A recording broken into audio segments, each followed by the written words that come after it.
ओम शांति। 12 मई 2025 बाबा के महावाक्य।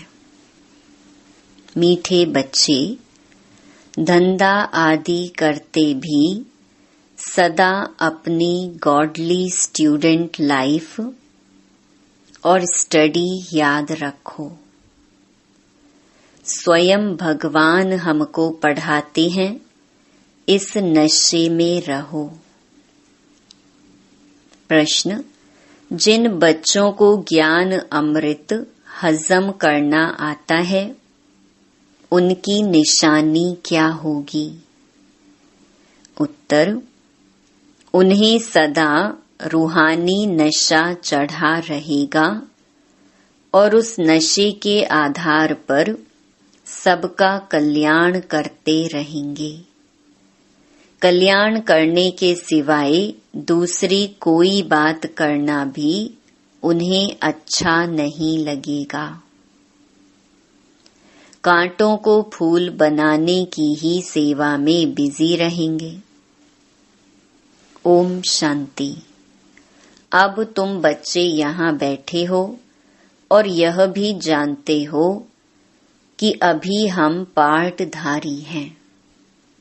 84 जन्मों का चक्कर पूरा किया है। यह तुम बच्चों की स्मृति में आना चाहिए। जानते हो कि बाबा आया हुआ है हमको फिर से राज्य प्राप्त कराने व तमो प्रधान से सतो प्रधान बनाने। यह बातें सिवाय बाप के और कोई नहीं समझाएंगे। तुम जब यहाँ बैठते हो तो तुम जैसे स्कूल में बैठे हो, बाहर हो तो स्कूल में नहीं हो। जानते हो यह ऊंच ते ऊंच रूहानी स्कूल है। रूहानी बाप बैठ पढ़ाते हैं। पढ़ाई तो बच्चों को याद आनी चाहिए ना। यह भी बच्चा ठहरा। इनको अथवा सभी को सिखलाने वाला वह बाप है। सब मनुष्य मात्र की आत्माओं का बाप वह है। वह आकर शरीर का लोन लेकर तुमको समझा रहे हैं। रोज समझाते हैं। यहाँ जब बैठते हो तो बुद्धि में स्मृति रहनी चाहिए कि हमने 84 जन्म लिए। हम विश्व के मालिक थे, देवी देवता थे, फिर पुनर्जन्म लेते लेते आकर पट पड़े हैं। भारत कितना सॉल्वेंट था, सारी स्मृति आई है। भारत की ही कहानी है, साथ साथ अपनी भी। अपने को फिर भूल ना जाओ। हम स्वर्ग में राज्य करते थे, फिर हमको 84 जन्म लेने पड़े। यह सारा दिन स्मृति में लाना पड़े। धंधा आदि करते स्टडी तो याद आनी चाहिए ना। कैसे हम विश्व के मालिक थे, फिर हम नीचे उतरते आए, बहुत सहज है। परंतु याद भी कोई को रहती नहीं है। आत्मा पवित्र ना होने कारण याद खिसक जाती है। हमको भगवान पढ़ाते हैं, यह याद खिसक जाती है। हम बाबा के स्टूडेंट हैं। बाबा कहते रहते हैं, याद की यात्रा पर रहो। बाप हमको पढ़ाकर यह बना रहे हैं, सारा दिन यह स्मृति आती रहे। बाप ही स्मृति दिलाते हैं, यही भारत था ना। हम सो देवी देवता थे, सो अब असुर बने हैं। पहले तुम्हारी भी बुद्धि आसुरी थी, अब बाप ने ईश्वरीय बुद्धि दी है। परंतु फिर भी कोई कोई की बुद्धि में बैठता नहीं है, भूल जाते हैं। बाप कितना नशा चढ़ाते हैं, तुम फिर से देवता बनते हो तो वह नशा रहना चाहिए ना। हम अपना राज्य ले रहे हैं, हम अपना राज्य करेंगे। कोई को तो बिल्कुल नशा चढ़ता नहीं है। ज्ञान अमृत हजम ही नहीं होता है। जिन्हें नशा चढ़ा हुआ होगा उन्हें किसका कल्याण करने के सिवाय दूसरी कोई बात करना भी अच्छा नहीं लगेगा। फूल बनाने की सर्विस में ही लगे रहेंगे। हम पहले फूल थे, फिर माया ने कांटा बना दिया, अब फिर फूल बनते हैं। ऐसी ऐसी बातें अपने से करनी चाहिए। इस नशे में रह तुम किसको भी समझाएंगे तो झट कोई को तीर लगेगा। भारत गार्डन ऑफ अल्लाह था, अब पतित बन गया है। हम ही सारे विश्व के मालिक थे। कितनी बड़ी बात है।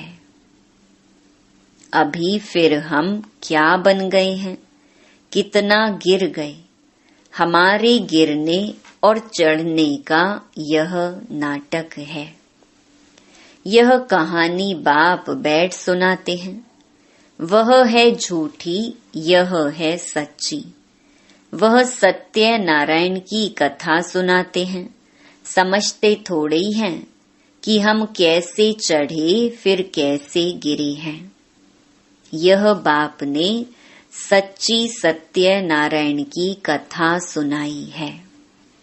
राजाई कैसे गंवाई, यह सारी है अपने ऊपर। आत्मा को अभी मालूम पड़ा है कि हम कैसे अब बाप से राजाई ले रहे हैं।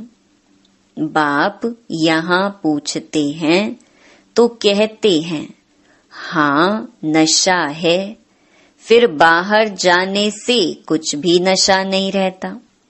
बच्चे खुद समझते हैं, भल हाथ तो उठाते हैं, परंतु चलन ऐसी है जो नशा रह न सके। फीलिंग तो आती है ना।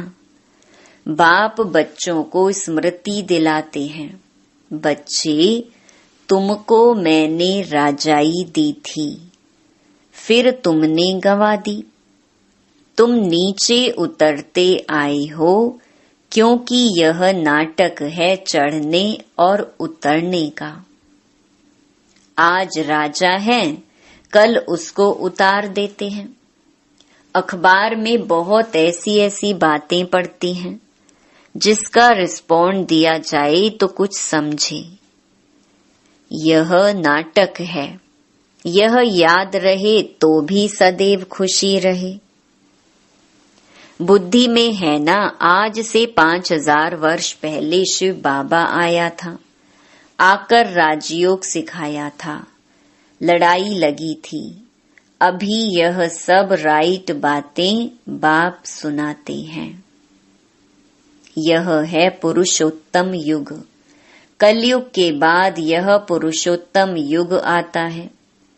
कलयुग को पुरुषोत्तम युग नहीं कहेंगे, सतयुग को भी नहीं कहेंगे। आसुरी संप्रदाय और दैवी संप्रदाय कहते हैं। उनके बीच का है यह संगम युग। जबकि पुरानी दुनिया से नई दुनिया बनती है, नई से पुरानी होने में सारा चक्कर लग जाता है। अभी है संगम युग। सतयुग में देवी देवताओं का राज्य था, अब वह है नहीं। बाकी अनेक धर्म आ गए हैं। यह तुम्हारी बुद्धि में रहता है। बहुत हैं जो 6-8 मास 12 मास पढ़कर फिर गिर पड़ते हैं, फेल हो पड़ते हैं। भल पवित्र बनते हैं, परंतु पढ़ाई नहीं करते तो फंस पड़ते हैं। सिर्फ पवित्रता भी काम नहीं आती, ऐसे बहुत सन्यासी भी हैं। वह सन्यास धर्म छोड़ जाए गृहस्थी बन जाते हैं, शादी आदि कर लेते हैं। तो अब बाप बच्चों को समझाते हैं, तुम स्कूल में बैठे हो। यह स्मृति में है, हमने अपनी राजाई कैसे गंवाई, कितने जन्म लिए।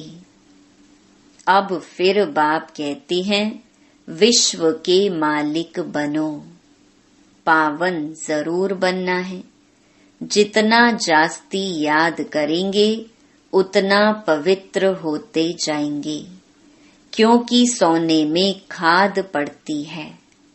वह निकले कैसे? तुम बच्चों की बुद्धि में है, हम आत्मा सतो प्रधान थी, 24 कैरेट थी, फिर गिरते गिरते ऐसी हालत हो गई है। हम क्या बन गए? बाप तो ऐसे नहीं कहते कि हम क्या थे, तुम मनुष्य ही कहते हो हम देवता थे। भारत की महिमा तो है ना। भारत में कौन आते हैं, क्या ज्ञान देते हैं, यह कोई नहीं जानते। यह तो पता होना चाहिए ना कि लिबरेटर कब आते हैं। भारत प्राचीन गाया जाता है तो जरूर भारत में ही रीइंकार्नेशन होता होगा, अथवा जयंती भी भारत में ही मनाते हैं। जरूर फादर यहाँ आता है, कहते भी हैं भागीरथ, तो मनुष्य शरीर में आया होगा ना। फिर घोड़े गाड़ी भी दिखाई है, कितना फर्क है। श्री कृष्ण और रथ दिखाया है, मेरा किसको पता नहीं है। अभी तुम समझते हो बाबा इस रथ पर आते हैं। इनको ही भाग्यशाली रथ कहा जाता है। ब्रह्मा सो विष्णु चित्र में कितना क्लियर है। त्रिमूर्ति के ऊपर शिव, यह शिव का परिचय किसने दिया? बाबा ने ही बनवाया ना। अभी तुम समझते हो बाबा इस ब्रह्मा रथ में आए हैं। ब्रह्मा सो विष्णु, विष्णु सो ब्रह्मा। यह भी बच्चों को समझाया है। कहाँ 84 जन्म के बाद विष्णु सो ब्रह्मा बनते, कहाँ ब्रह्मा सो विष्णु 1 सेकंड में। वंडरफुल बातें हैं ना, बुद्धि में धारण करने की। पहले पहले समझाना होता है बाप का परिचय। भारत स्वर्ग था जरूर, हेवनली गॉड फादर ने स्वर्ग बनाया होगा। यह चित्र तो बड़ा फर्स्ट क्लास है। समझाने का शौक रहता है ना, बाप को भी शौक है। तुम सेंटर पर भी ऐसे समझाते रहते हो, यहाँ तो डायरेक्ट बाप है। बाप आत्माओं को बैठ समझाते हैं। आत्माओं को समझाने और बाप के समझाने में फर्क तो जरूर रहता है, इसलिए यहाँ सम्मुख आते हैं सुनने लिए। बाप ही घड़ी घड़ी बच्चे बच्चे कहते हैं। भाई भाई का इतना असर नहीं रहता जितना बाप का रहता है। यहाँ तुम बाप के सम्मुख बैठे हो, आत्माएं और परमात्मा मिलते हैं तो इसको मेला कहा जाता है। बाप सम्मुख बैठ समझाते हैं तो बहुत नशा चढ़ता है। समझते हैं बेहद का बाप कहते हैं, हम उनका नहीं मानेंगे। बाप कहते हैं, हमने तुमको स्वर्ग में भेजा था, फिर तुम 84 जन्म लेते लेते पतित बने हो, फिर तुम पावन नहीं बनेंगे। आत्माओं को कहते हैं। कोई समझते हैं बाबा सच कहते हैं, कोई तो झट कहते बाबा हम पवित्र क्यों नहीं बनेंगे। बाप कहते हैं मुझे याद करो तो तुम्हारे पाप कट जाएंगे, तुम सच्चा सोना बन जाएंगे। मैं सभी का पतित पावन बाप हूँ, तो बाप की समझानी और आत्माओं की माना बच्चों की समझानी में कितना फर्क है। समझो कोई नए आ जाते हैं, उनमें भी जो यहाँ का फूल होगा तो उनको टच होगा, यह कहते ठीक है। जो यहाँ का नहीं होगा तो समझेगा नहीं। तो तुम भी समझाओ, हम आत्माओं को बाप कहते हैं तुम पावन बनो। मनुष्य पावन बनने के लिए गंगा स्नान करते हैं, गुरु करते हैं, परंतु पतित पावन तो बाप ही है। बाप आत्माओं को कहते हैं कि तुम कितने पतित बन गए हो, इसीलिए आत्मा याद करती है कि आकर पावन बनाओ।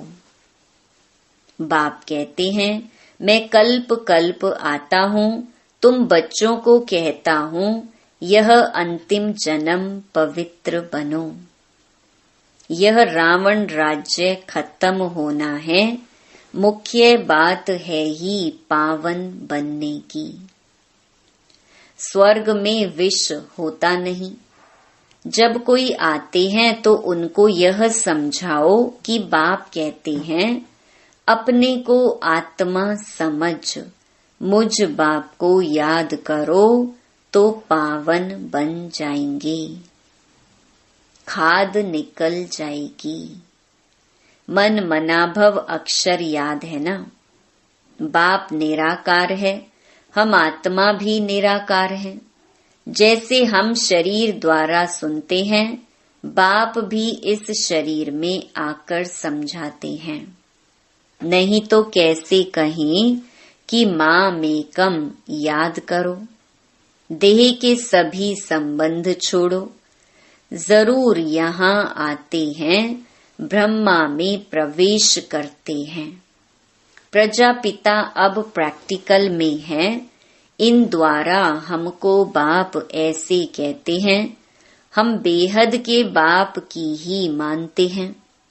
वह कहते पावन बनो, पतित पना छोड़ो, पुरानी देह के अभिमान को छोड़ो, मुझे याद करो तो अंतमति सुगति हो जाएगी, तुम लक्ष्मी नारायण बन जाएंगे। बाप से बेमुख करने वाला मुख्य अवगुण है एक दूसरे का पर चिंतन करना, ईविल बातें सुनना और सुनाना। बाप का डायरेक्शन है तुम्हें ईविल बातें सुननी नहीं है।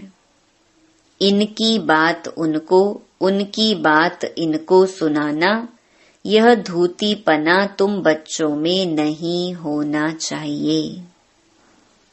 इस समय दुनिया में सभी विपरीत बुद्धि है ना। सिवाय राम के दूसरी कोई बात सुनाना उसको धूतीपना कहा जाता है। अब बाप कहते हैं यह धूतीपना छोड़ो। तुम सभी आत्माओं को बताओ कि हे सीताएं, तुम एक राम से योग लगाओ। तुम हो मैसेंजर, यह मैसेज दो कि बाप ने कहा है मुझे याद करो, बस। इस बात के सिवाय बाकी सब है धूतीपना। बाप सब बच्चों को कहते हैं धूतीपना छोड़ दो। सभी सीताओं का एक राम से योग जुड़वाओ।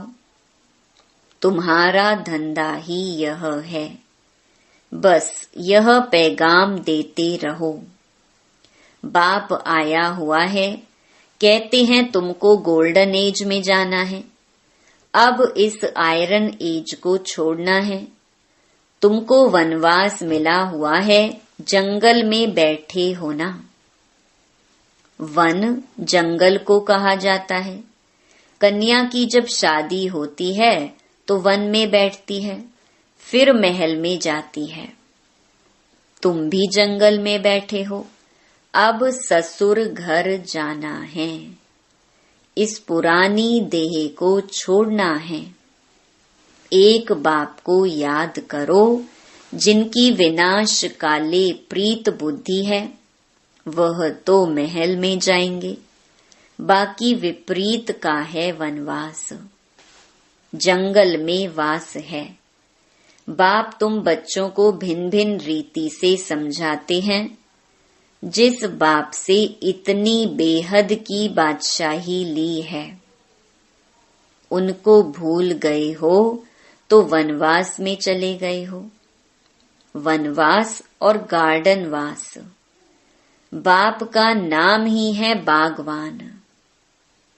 परंतु जब कोई की बुद्धि में आए, भारत में ही हमारा राज्य था, अभी नहीं है, अभी तो वनवास है, फिर गार्डन में चलते हैं।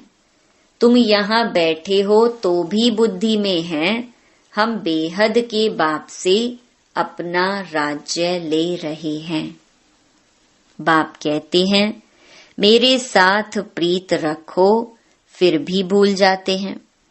बाप उल्हेना देते हैं, तुम मुझ बाप को कहाँ तक भूलते रहेंगे। फिर गोल्डन एज में कैसे जाएंगे? अपने से पूछो, हम कितना समय बाबा को याद करते हैं। हम जैसे कि याद की अग्नि में पड़े हैं, जिससे विकर्म विनाश होते हैं। एक बाप से प्रीत बुद्धि होना है। सबसे फर्स्ट क्लास माशूक है, जो तुमको भी फर्स्ट क्लास बनाते हैं। कहाँ थर्ड क्लास में बकरियों मिसल ट्रैवल करना, कहाँ एयर कंडीशन में, कितना फर्क है। ये सब विचार सागर मंथन करना है तो तुमको मजा आएगा।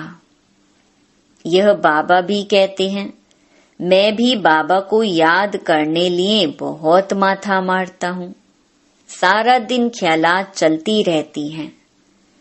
तुम बच्चों को भी यही मेहनत करनी है। अच्छा, मीठे मीठे सिकिलधे बच्चों प्रति मात पिता बाप दादा का याद प्यार और गुड मॉर्निंग। रूहानी बाप की रूहानी बच्चों को नमस्ते। धारणा के लिए मुख्य सार। पहला, किसी को भी एक राम माना बाप की बातों के सिवाय दूसरी कोई भी बातें नहीं सुनानी है। एक की बात दूसरे को सुनाना पर चिंतन करना, यह धूतीपना है, इसे छोड़ देना है। दूसरा, एक बाप के साथ प्रीत रखनी है। पुरानी देह का अभिमान छोड़ एक बाप की याद से स्वयं को पावन बनाना है। वरदान, समाने की शक्ति द्वारा रॉन्ग को भी राइट बनाने वाले विश्व परिवर्तक भव। दूसरे की गलती को देखकर स्वयं गलती नहीं करो। अगर कोई गलती करता है तो हम राइट में रहें, उसके संग के प्रभाव में न आए। जो प्रभाव में आ जाते हैं वह अलबेले हो जाते हैं। हर एक सिर्फ यह जिम्मेवारी उठा लो कि मैं राइट के मार्ग पर ही रहूंगा। अगर दूसरा रॉन्ग करता है तो उस समय समाने की शक्ति यूज करो। किसी की गलती को नोट करने के बजाय उसको सहयोग का नोट दो। अर्थात सहयोग से भरपूर कर दो तो विश्व परिवर्तन का कार्य सहज ही हो जाएगा। स्लोगन: निरंतर योगी बनना है तो हद के मैं और मेरेपन को बेहद में परिवर्तन करो। अव्यक्त इशारे रूहानी रॉयल्टी और प्योरिटी की पर्सनैलिटी धारण करो। वर्तमान समय के प्रमाण फरिश्तेपन की संपन्न स्टेज के व बाप समान स्टेज के समीप आ रहे हो। उसी प्रमाण पवित्रता की परिभाषा भी अति सूक्ष्म होती जाती है। सिर्फ ब्रह्मचारी बनना ही पवित्रता नहीं, लेकिन ब्रह्मचारी के साथ ब्रह्मा बाप के हर कर्म रूपी कदम पर कदम रखने वाले ब्रह्माचारी बनो। अच्छा, ओम शांति।